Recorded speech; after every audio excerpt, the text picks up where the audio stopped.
How'd you sleep last night, darling? Oh, come on, tell me what happened. Right there, people were talking so very loud at 2:30 a.m. in the morning for hours. So she's looking at the translation app to see how to tell them to be quiet. So they were right up there, and Gina learned how to tell them to be quiet, Por please. favor, silencio. I think it was more like, por favor, silencio. That's how I felt that was it. Yeah, 2:38 in the morning. That's how I felt as well. And then they said, oh, okay, lo siento. And then they continued being loud for only another 45 minutes. I was going to say 45. Maybe we're just a little bit hangry. We'll fix that. Last night they were having mass, so it was hard to take pictures up close to the retablo. So we're going to stop by and do that real quick. The Iglesia de la Asunción is said to have one of the most stunning Baroque retablos in all of Spain. Now, a retablo literally means behind the altar. So it's the artwork that you see rising up behind the stage area in a church. And like other churches, for just €1, you can light it up. So let's light this baby up. This particular retablo holds a 1702 image of Nuestra Señora del Sagrio, which means Our Lady of the Tabernacle, which is said to contain an actual fragment of the true cross of Jesus. There is so much going on here, you could stare at it for hours and still keep discovering new details. Your eyes are immediately drawn upward to the central panel. The Assumption of Mary is what it depicts, which gives the church its name. The Assumption refers to the belief that Mary was taken up into heaven. Now, that's not in the Bible, and I am Protestant, as I've mentioned, but did it happen? Maybe. I don't know. I wasn't there. The difference between this and the ascension of Jesus is that Jesus rose to heaven under his own power, and Scripture records it, while the Assumption of Mary would be God's power raising her. Regardless of where you stand in theology, the artwork is breathtaking, and you don't have to be Catholic to appreciate it. That's one of the things that I love about the Camino. While it's deeply rooted in Catholic tradition, even a Protestant like myself can find beauty in the history and in the meaning of these various places. Look closely at the clothing of the figures, the instruments and the hands of the angels. Every inch is packed with intricate detail. You could easily lose track of time examining each tiny scene. Now, that's why we need to leave and get gone. So this is not a piece that you want to just glance at and walk past. Stop by and see this place. Well, we got to get cooking. We've got to get going. We walk west from here. On the way out of Navarrete is a cemetery I'm kind of excited to see. Who's ever excited to see a cemetery? I love the signage. The red slash means that you're leaving Navarrete. There are some fascinating and downright strange things to spot in the cemetery just left of the Camino after Navarrete. The stone entrance dates back to 1886. Yeah, that's old. It was actually taken from the Hospital de San Juan de Arc, the same ruins that we saw when we entered Navarrete. Remember that? Look closely at the capitals. That's the sculptures at the tops of the columns, both outside and inside the gate. You'll see angels and plants and even harpies facing each other, but some carvings are stranger than others. And hey, we call this Our Strange Camino for a reason. On the left, there's a knight, and on the right, one carving seems to have been defaced. And then there's this big-headed guy, not really sure who he is, but to his left are pilgrims washing each other's hair. Now that's Camino hospitality. A few steps over is a bizarre face devouring a sheep. Not sure what's going on there. But right next to it looks like a pilgrim with a backpack. You'll also spot Michael the Archangel defeating the devil, called the dragon in the book of Revelation. Now, some folks think Jesus should be the one fighting the devil, but biblically, they're not even close to equals. The devil and Michael are actually more on the same playing field. And yes, there are even carvings of pilgrims having lunch because, hey, you gotta eat. Now, near the cemetery, there's also a monument to Alice de Kramer, who died in 1986 while cycling the Camino. I looked up the monument so you don't have to. So Alice, an eternal buen camino to you. We did walk a few more miles west, and then, yeah, I know, it looks like we took a taxi. But we didn't. We called one for a lady. And therein is a tale. We're walking the Camino. We see this lady obviously struggling, and she has a pole with one hand, and she keeps leaning her body like, honestly, I thought she was in the midst of having a stroke, and she might have had a stroke. And she just wanted to keep walking, and we convinced her to take this taxi. Come to find out she's staying at the same albergue as we are tonight. Man, her health is... I mean, she started 3 days after we did at St. Jean, and we haven't taken a day off. And she at the same place. I'm shocked that nobody saw this lady to help her. But she did keep saying, "Oh, I'm okay, I'm okay." My goodness, if you see another pilgrim hurting like that, you need to help him. We convinced her to take a taxi into the next town and get some rest because she is taking huge long days. We had to spend some real time with her before we realized she was not doing well. I'm sure other pilgrims had asked if she needed help, but for the first 3 or 4 minutes, she would just keep insisting that she was fine, which is exactly what you say right before someone calls an ambulance for you. Apparently, she told us that she was following one of the suggested routes, maybe in the Briley book, maybe on Grons, because each one of them have different suggested routes. But she was doing close to 30 kilometers a day. And there's no way I can do that. And that lady's older than me. And I'm a specimen of fine health, built like an ox. Well, maybe. She wanted us to take the taxi with her, and we would have. But there was a spot up here that I want to see, so we're going to walk the next 2 to 3 hours. There's a spot where apparently Roland fought the giant Farragut. I want to see that place. So basically, just listen to your body when you're on the Camino. When your body says to stop, then stop and rest. When your body says to eat a Snickers, eat 2. You'll walk it off.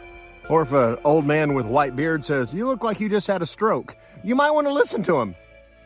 I'm not a doctor.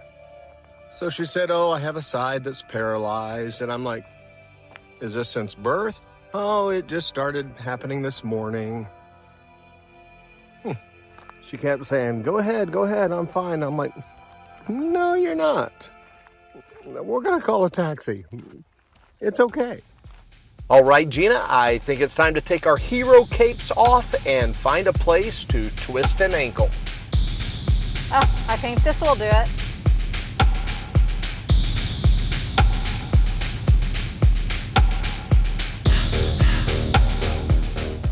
At Pollo del Rodon, it's where the legend says that Roland slew the Muslim giant with a well-aimed rock. Kind of sounds like the David and Goliath story. But a later story will tell us that he used his dagger to kill the giant. But however the giant was killed, Roland then liberated the town where the Muslim giant ruled and freed the captive Christian knights of Charlemagne's army. Yeah, it happened in this area, up there by the highway N120. I saw no monument for the Roland story. Maybe it's that great big cell phone tower. Maybe that's it. Or maybe this big pile of rocks is where the giant was buried. Who knows? Now, I'm a city boy, but I'm smart enough to know that these are not grapes. I'm not certain what they are. Google to the rescue. It's apparently Jimson weed, poisonous to the touch. One unique characteristic about Jimson weed is that all parts of the plant are poisonous to animals and humans. It's in the nightshade family, which sounds quite ominous. One famous tale from the 1600s speaks of British soldiers accidentally ingesting some in a stew, and the soldiers spent 11 days hallucinating and blowing feathers and kissing and pawing after their companions and making faces and grinning like monkeys. Maybe they plant that for pilgrims that steal grapes as they pass by. Who does that? Wasn't me. They'll take care of them peregrinos.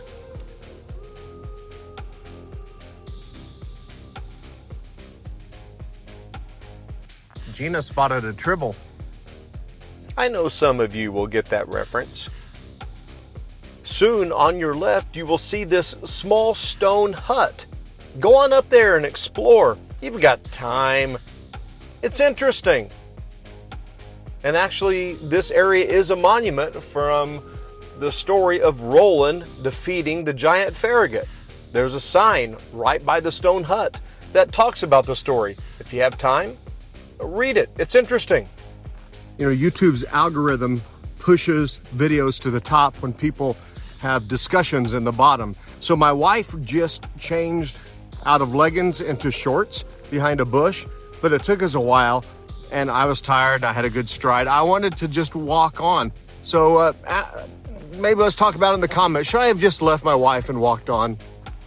Maybe if I ask questions like that I would never do, perhaps it'll generate that activity where YouTube says, hey, push this one to the top. Okay, after his last question, it kind of has me thinking. I've stopped 20 times every day for him to get a rock out of his shoe, change his socks, put cotton in his socks, take silly videos. Should I have left him all those times? Let's talk about it in the comments. I just took a picture of a taxi sign, which might be a good practice from now on. That way, if you see someone in trouble, you'll know where the nearby taxi is. You'll have it on your phone and you can call to get help for them. Okay, maybe the massage phone number is more important than the taxi phone number for some of us. But there is a taxi number there also. The city on the edge of a mountain. That's my Sean Connery voice. Entering Nájera, you'll quickly discover the charm of this wonderful place. The name comes from the Arabic, which means between cliffs, which makes sense because, well, the city is literally between cliffs. Truth in advertising. But before we dig into the backstory of this area, the first thing that you cross over is the river, the Rio Nájera. We love this river because just under the bridge is the perfect spot to dip your feet. This is one of our favorite places in Nájera, which is basically underneath the bridge when you're going into the old town. You can get underneath there and cool your feet off in the water. Or I'm cooling mine off. I don't know what she's doing. She's dangling her feet. Chicken. Okay, she finally got him in there. Feels good, doesn't it? Feels so good. It feels colder than ice. It's like sticking your toes right into Antarctica. But hey, you gotta treat the feet. It was along this river in the year 1044 that King Garcia III of Navarrete was out hunting with his falcon, and his bird chased a dove into one of the caves in the mountainside. Well, the king followed it in there, and instead of a dove, he saw a mysterious glow coming from deep inside the cave. He made an amazing discovery that day. An ancient wooden statue of the Virgin Mary with a bell and a vase of fresh lilies at her feet. It's not what I usually find in caves. I usually only find my greatest fears. You know, clowns or bats or something. Anyway, the king ordered a chapel built and later a full church and monastery. By 1052, kings from across the region were coming here. Today, the royal pantheon still holds the remains of Navarrete's kings, queens, and knights. What's fascinating is that you can still walk into that cave where the king saw the glowing light. Over the centuries, the church was literally built around it. You pass by the tombs and you go deep into the recesses, and at the very end, you'll find a vase of lilies and a copy of the statue of the Virgin de la Rosa. It's surreal. It's part of history, part legend, and a little part, spooky cave tour. It's just what I love about the Camino. Just outside the cave, take a look to the right, and there's a set of narrow stone steps that you can get an ascended view of more of the church. Our motto whenever we go on the Camino is, if it's not locked, go through it and check it out. Hey, if you've got the extra energy or too much caffeine, the tourist office has pamphlets for local walks, including a hike up to the castle, and it's about 2.4 kilometers round trip. Just enough to make you question your life choices if your legs are already screaming. But definitely take the tour through the church. We skipped it on our first Camino. That was a rookie mistake. But we made it this time, and wow, it's like candy for the eyes. And even if you only see it from the outside, be certain to look at how the buildings are built right into the cliffside. It's like medieval cliffside real estate. I checked Zillow and wow, that's some chunk of expensive land there. Now, as I mentioned, we really adore this little community, but Nájera also has been one of the trickiest places for us to find a private room. Both times we were on the Camino, we had to scramble. The legendary Rita got herself a room and we were just a bit jealous. On our second Camino, we did manage to stay at the same place as the injured pilgrim that we helped on the road, and thankfully the owner said she immediately went to bed upon her arrival and her health started improving. As for us, time for bed as well. Tomorrow, we've got some wonderful people to meet, and that's one of my favorite parts of the Camino. You get to meet some amazing people from all over the world, almost every single day. Would you please hit the thumbs up button for me on YouTube? It's kind of like dropping $1 in the tip jar of a piano player, or just giving me a pat on the back. Now, if you leave a comment, that's like a 20% tip and a very big, awkward, full body hug. If you subscribe, then whoa, that's like slipping me a $100 bill and kissing me on the lips. So I better brush my teeth and put on deodorant. Now, if you shared this video, well, that's basically us opening up a joint bank account together. We're talking like a huge commitment there. Now, I'm not expecting to go that far, but hey, we'll cross that bridge when we get there. Anyway, thanks so much for watching. In the next video, we're going to visit a ghost town on the Camino. And Anne, if you happen to be watching, let me know how your health is doing and if we did the right thing putting you in the taxi that day.